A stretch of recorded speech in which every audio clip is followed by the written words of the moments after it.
ada di dalam kota. Sekian, terima kasih. KPU Kota Palembang masih menunggu pencetakan surat suara untuk pemilu 2024. Dijadwalkan menuju ke percetakan pada 18 Desember mendatang untuk memeriksa draft desain surat suara sebelum pencetakan dilakukan.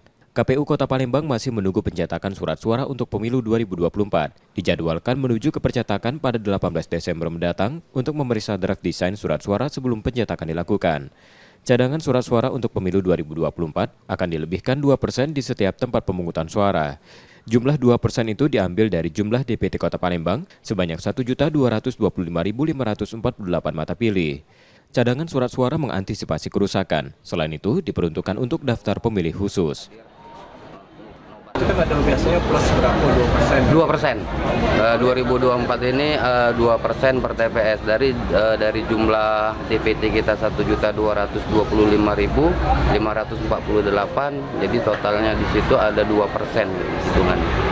Mungkin kurang lebih ya, ini kurang lebih per TPS itu mungkin kalau 4, 5, 6 surat suara. Sebelumnya KPU Palembang menerima distribusi logistik tahap pertama, seperti bilik suara, kotak suara, serta tinta dan segel. Logistik akan disebar di 4.777 TPS di Palembang. Saat ini logistik tersebut masih berada di gudang KPU Palembang dan belum dilakukan perakitan. M. Rizky Nurmizan, Kompas TV, Palembang, Sumatera Selatan.